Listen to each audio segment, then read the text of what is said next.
No images being, sent abroad. So nobody knew about that then. It wasn't even reported on in the Arab world. So, yeah, very significant, I think. Well, unfortunately, we have so little time. I want to thank you all for taking part in this very fascinating debate. Thank you very much. Thank you. And thank you for being with us. Now, remember, you can watch a podcast of the show on iTunes. We're currently featuring our conversation about Pakistan's controversial blasphemy laws with leading figures from the region.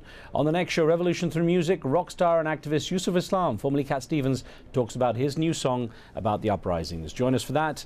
From me and the team, we'll see you next time.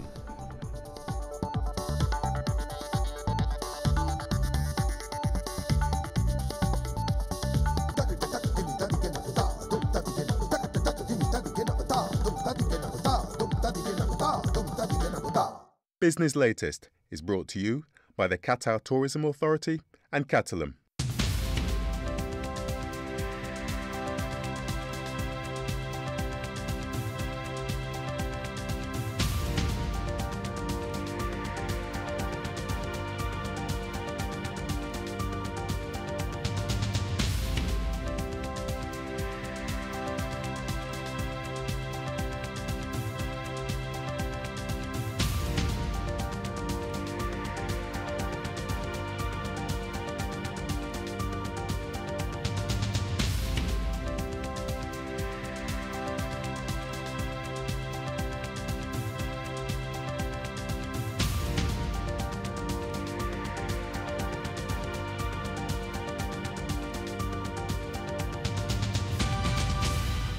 Business Latest is brought to you by the Qatar Tourism Authority and Catalan.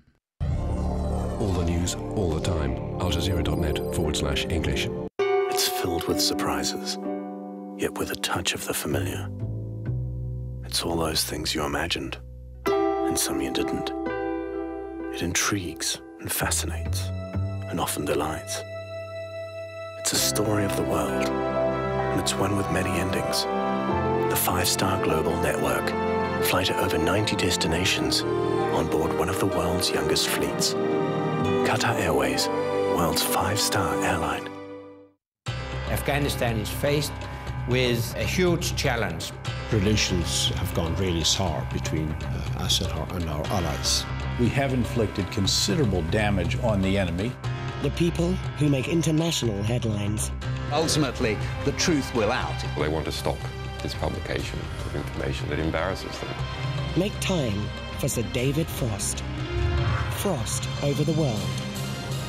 On Al Jazeera.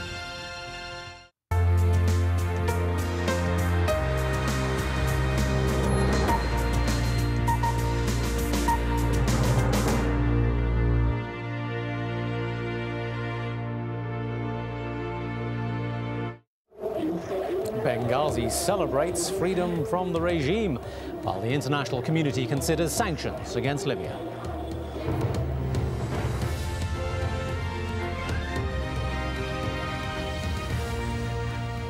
Hello, I'm Taimur Nabili from Al Jazeera's News Centre in Doha, continuing coverage of the uprising in Libya. These are the latest developments. A Libyan general has told Al Jazeera of an Air Force pilot who refused orders to bomb protesters in Benghazi, choosing instead to eject from his plane.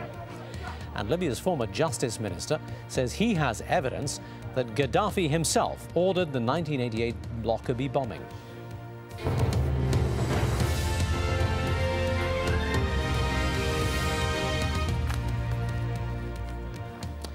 Well, officials in Europe and the United States are pushing for action over Muammar Gaddafi's brutal crackdown on protesters in his country. But in the east of the country, it seems many believe it's all over. These are the latest pictures from Benghazi. People have been celebrating in the streets after residents feel they have successfully pushed out the colonel's loyalists. Tripoli, however, is said to remain in virtual lockdown as Gaddafi tries to hold on to the capital. Lawrence Lee reports. Muammar Gaddafi may have used his famous Green Book in his address to threaten protesters with death, but in the town of Tobruk, this is what they think of it. Here, the commander of the Libyan army has told Al Jazeera that his forces are with the people, not Gaddafi.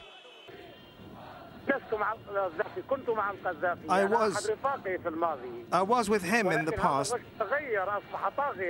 but the situation has changed. He's a tyrant. I've heard him in his speech, We're not separate. We're not secessionists. We're not asking for separation. Pictures like this serve to demonstrate the standoff that's now holding in Libya. The people of the uprising say victory will be theirs. Gaddafi remains immune to pressure.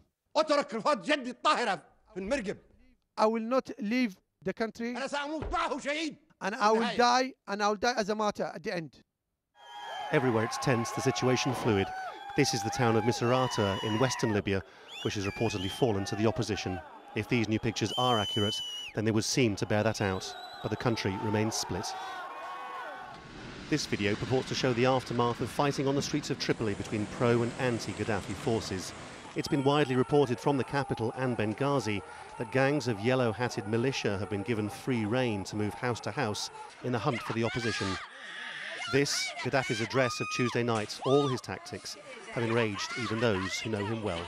He's using mercenaries, not because he wants to use them, because he cannot use the army. He cannot use the armed forces of Libya because they are Libyans and they are faithful and honest people. They will not kill themselves, because killing their cousins and uncles and friends, it means that they are killing themselves. So he doesn't trust them. He doesn't trust even his own guard. What's beyond dispute is the chaos on the streets and the danger which protesters often run headlong into. Here, for instance, there seem to be snipers on the roof of the building opposite. There's a small crack, and a man goes down, shot in the groin.